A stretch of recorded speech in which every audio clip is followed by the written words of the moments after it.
आप पूरा दिन सोशल मीडिया पर लोगों से इंटरैक्ट करते हो इन लाइक्स, कमेंट्स, मैसेजिंग वगैरह, पर आप जिन सब लोगों से बात कर रहे हो वो रियल नहीं है। द इंटरनेट डाइड इन 2016 और ये अब सिर्फ एआई एंड बॉट से भरा हुआ है, और that's what most people believe. मैं डेड इंटरनेट थ्योरी की बात कर रही हूँ, जिसके बारे में 2021 में सबसे पहला आर्टिकल पब्लिश हुआ था। In the article it said कि 2016 में द इंटरनेट डाइड। आप जो कुछ ऑनलाइन देख रहे हो, the profiles, the content, pictures, videos, सब कुछ फेक है। इसका मतलब कि इन सब चीजों के पीछे असल लोग नहीं बल्कि रोबोट्स हैं। अब 2021 में ये बात डिडंट रियली मेक सेंस, क्योंकि मेरी और आपकी भी तो प्रोफाइल्स हैं सोशल मीडिया पे, एंड लास्ट वी चेक्ड हम काफी रियल हैं। पर 2025 में it kind of makes sense. Meta ने कुछ अरसे पहले कहा कि वो एआई मतलब आर्टिफिशियल इंटेलिजेंस इस्तेमाल करके अपनी सोशल मीडिया वेबसाइट जैसे फेसबुक एंड इंस्टाग्राम पर फेक प्रोफाइल्स बनाएंगे, जो कि हमारी नज़र में बिल्कुल नॉर्मल लोग होंगे, लाइक एनी अदर प्रोफाइल। इन प्रोफाइल्स की प्रॉपर बायोज होंगी with pictures and back stories. एक नॉर्मल इंसान कभी जज नहीं कर सकता कि ये लोग असल हैं या नहीं। अब ये अनाउंसमेंट मेटा ने खुद की है, तो ये अब सिर्फ एक थियरी नहीं, ये हमारी रियलिटी है। मेटा के vice president of generative AI ने कहा कि ये फेक प्रोफाइल्स विद टाइम बढ़ जाएंगी एंड ये नॉर्मल अकाउंट्स की तरह होंगे। दुनिया दिन ब दिन एक डिस्टोपिया बनती जा रही है। मतलब ह्यूमंस के आपस में इंटरैक्शंस एंड बॉन्ड्स, ये ह्यूमन टच हर चीज से खत्म हो रहा है। और इस सब का मतलब क्या है? ये सारी बड़ी companies, these social media giants, ये सोशल का लफ्ज हटाकर प्रोग्राम्ड मीडिया क्यों लेके आ रहा है? And is the internet actually dead? एक छोटी सी गेम खेलते हैं। मैं आपको कुछ वीडियोस दिखाऊंगी एंड यू हैव टू जज कि ये वीडियोस एआई जनरेटेड हैं या रियल हैं। ये वीडियो देखें। Was it AI? नहीं, ये वीडियो रियल थी। One more. ये वीडियो एआई जनरेटेड थी। ये वीडियो भी एआई जनरेटेड थी। अब एक और देखें और गौर से देखिएगा।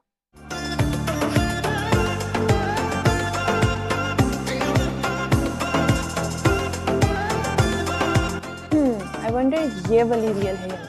आपने गेस कर ही लिया होगा, ये वीडियो एआई जनरेटेड थी। अब कुछ वीडियोस का पता करना बहुत मुश्किल है कि ये एआई जनरेटेड है, ये रियल। एंड अब ये सिर्फ पिक्चर्स एंड वीडियोस तक नहीं, एक्चुअल फेक प्रोफाइल्स हैं on all social media websites like Instagram, Facebook, TikTok, जो दूसरों के कंटेंट पर लाइक्स करते, कमेंट्स करते। देखने में बिल्कुल ऐसे लगता है कि ये एक रियल इंसान है, बट इसके पीछे एक्चुअल रोबोट्स हैं। इट्स सो माइंड ब्लोइंग अगर आप इसके बारे में सोचें कि हमने ऐसी टेक्नोलॉजी बनाई that we kind of replicated intelligence, जो दुनिया का सबसे कॉम्प्लेक्स फिनोमिनन है। हमने कंप्यूटर्स को उनका अपना ब्रेन दिया, जैसे एक बच्चे को बचपन में सिखाते हैं कि वो बड़े होके अपने डिसीजंस बनाए। We did the same with computers. हमने उनको इस तरह प्रोग्राम किया कि वो सिर्फ ऑर्डर्स फॉलो ना करें, वो खुद अपने डिसीजंस बनाए, प्रॉब्लम सॉल्व करें और फ्यूचर को भी प्रिडिक्ट करें। Humans are incredible. But the point of this video is कि ऑनलाइन फेक कंटेंट बहुत बढ़ गया है। In my opinion, the internet is not dead. A better way to say it would be that the internet is dying. 2021 में an article by Illuminati Pirate at the Macintosh Cafe ने ये सब शुरू किया. According to this article, the internet died in 2016. काफी लंबा article है और इस आर्टिकल को पढ़ के लगता है कि इसको लिखने वाला काफी खौफजदा और अकेलेपन का शिकार था। वो कहता है कि एआई ने इंसानी वजूद को हटा के एक कंट्रोल्ड एल्गोरिदम बना दिया है, जो सिर्फ चीज़ें बेचता है और पब्लिक के परसेप्शंस को कंट्रोल करता है। और ये थी 2021 की बात। पिछले कुछ सालों में आर्टिफिशियल इंटेलिजेंस हर चीज़ में इंटीग्रेट हो गया है। रोज एक नई चीज़ पता चलती है कि ये भी रोबोट कर सकता है। जैसे आई एम 100% श्योर कि आप सब अपनी ऑनलाइन पोस्ट चैटजीपीटी से लिखते होंगे। The human internet is dying. But इस बात से डरने के बजाय हमें समझना चाहिए कि ये हमारी रियलिटी है। मेटा की स्टेटमेंट रिलीज होने से पहले भी इंटरनेट एआई जनरेटेड स्लॉप से भरा हुआ था। अब ये अजीब सा वर्ड यूज होता है फॉर एआई जनरेटेड कंटेंट। खैर, अब मेटा के अनाउंसमेंट के बाद ये स्लॉप डायरेक्टली जब बड़ी कंपनी से आएगा तो ये सब कंट्रोल कर सकते हैं और इसका इम्पैक्ट बहुत बड़ा होगा। आप खुद ही सोचिए कि सोशल मीडिया बनाया गया था ताकि लोग आपस में बात कर सकें, कंटेंट शेयर करके कनेक्टेड रह सकें। यही human to human connection Facebook का सबसे बड़ा सेलिंग पॉइंट था।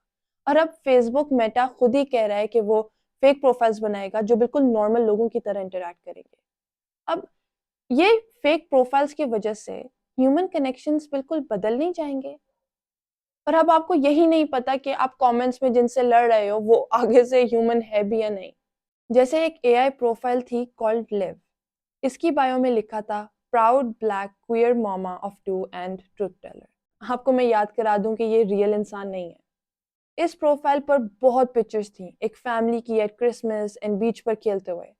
इस प्रोफाइल से जब लोगों ने बात की तो पता चला कि एक, ये प्रोफाइल बिल्कुल फेक है, एंड दूसरा कि इसके पीछे बनाने वाली टीम में कोई ब्लैक क्रिएटर भी नहीं है। ये ब्लैक वुमेन की प्रोफाइल 11 वाइट लोगों ने बनाई। ये ऐसे है जैसे एक पाकिस्तानी की एआई जनरेटेड प्रोफाइल हो जो एक चाइनीज ने बनाई हो। भाई कुछ तो रियल रहने दो। अब आप सोच रहे होंगे कि ये social media websites fake profiles बना क्यों रही हैं। वेल, जितने ज्यादा यूजर्स होंगे उतनी ज्यादा एंगेजमेंट बढ़ेगी। मतलब ज्यादा कमेंट्स एंड लाइक्स वगैरह होने से इनकी कंपनीज की इवैल्यूएशन बढ़ती है। In simple words, investors in companies में ज्यादा पैसे डालेंगे। यूजुअली टेक कंपनीज प्रॉफिटेबल नहीं होती, ये सिर्फ फंडिंग्स पर चल रही होती है, मतलब इन्वेस्टर्स के पैसों पे। जितना एक वेबसाइट पर यूजर्स होंगे उतनी ज्यादा उसकी वैल्यू होगी और इसी वैल्यू के अकॉर्डिंगली इन्वेस्टर्स इन्वेस्ट करेंगे। और इन सब फेक प्रोफाइल्स की वजह से ह्यूमन यूजर्स भी इंक्रीज होंगे, क्योंकि इन प्रोफाइल्स के साथ साथ फेसबुक, इंस्टाग्राम और बाकी सब सोशल मीडिया वेबसाइट्स और भी ज्यादा एआई टूल्स इंट्रोड्यूस कर रहे हैं। जैसे अब आप टेक्स्ट प्रॉम्प्ट्स देके पूरी वीडियो बना सकते हो या पिक्चर्स जनरेट कर सकते हो फॉर एडवर्टाइजिंग वगैरह। तो एआई टूल्स से लोग इनकी वेबसाइट्स इस्तेमाल करेंगे, विच इंक्रीजेस एंगेजमेंट। अब इसको अगर एक और लेंस से देखा जाए कि फेक प्रोफाइल्स की वजह से ह्यूमन यूजर्स भी बढ़ेंगे। सोचे एक बहुत अकेला इंसान हो जिसके कोई दोस्त नहीं है, वो ऑनलाइन आता है तो ये प्रोफाइल्स उसकी पोस्ट पर लाइक करते, कमेंट्स करते, मैसेजेस पर भी बात कर सकते। जिधर उसकी एक फेसबुक पिक्चर पर 10 लाइक्स आते थे, अब 100 लाइक्स आएंगे। तो वो कभी भी फेसबुक नहीं छोड़ेगा। तो फेक प्रोफाइल्स की वजह से ह्यूमन एंगेजमेंट भी बढ़ती है। लेकिन इन फेक प्रोफाइल से ठीक है, लाइक्स एंड कमेंट्स बढ़ जाएंगे, लेकिन एडवर्टाइजिंग कंपनीज को गलत इंफॉर्मेशन मिलेगी। अगर एक एड पर 10 लाख व्यूज हैं, एड कंपनी को तो लगेगा भाई बहुत एंगेजमेंट हो गई है, इतने व्यूज एंड लाइक्स। बट इस 10 लाख में शायद 6 लाख फेक प्रोफाइल्स हों। तो 10 लाख व्यूज से एक्चुअल सेल्स तो बहुत कम होंगी, और शायद एडवर्टाइजिंग फीस भी बढ़ जाएगी क्योंकि व्यूअर्स बढ़ रहे हैं। फेसबुक उसी कंपनी से ज्यादा पैसे चार्ज करेगा, तो एडवर्टाइजर्स को तो काफी नुकसान हो गया। और अगर आप ये सोचें कि एक्चुअल प्रोफाइल्स ये कंपनीज खुद बना रही हैं, तो मीडिया की आवाज पर इनका कितना कंट्रोल होगा। एल्गोरिदम्स इस्तेमाल करके वो तो पूरा नैरेटिव कंट्रोल कर सकते हैं। जिस मर्जी तरफ ये लोगों का माइंड लेके जाना चाहते हैं थ्रू पोस्ट्स एंड मैसेजेस वो कर सकते हैं। प्रोफाइल्स के अलावा इंटरनेट पर पिक्चर्स एंड वीडियोस से आपका परसेप्शन कंट्रोल किया जा सकता है। The internet didn't die in 2016, the internet is still dying. और अनकरीब हम एक ऐसी दुनिया में होंगे जिसमें सब कुछ एआई जनरेटेड होगा और लोग शायद आपस में बात भी ना कर सकें। पर हमें इस बात से डरना नहीं चाहिए, क्योंकि टाइम के साथ सब कुछ बदल जाता है। हमें बस अपने आप को भी इस टाइम के साथ बदलना चाहिए ताकि हम पीछे ना रह जाएं। पाकिस्तान की कंपनीज को एआई का इस्तेमाल बढ़ाना चाहिए, वरना वो काफ़ी पीछे रह जाएंगे। एंड हम एक्चुअली टेक साइड पर काफ़ी प्रोग्रेस कर रहे हैं, स्पेशली हमारी youth. Internet is dead theory समझने के बाद अब आप प्लीज़ ध्यान रखें कि आप ऑनलाइन किससे इंटरेक्ट कर रहे हैं, क्योंकि चांसेस आर वो एआई है। अगर आपको इस तरह के टॉपिक्स पसंद हैं तो please join my channel, and thank you for watching.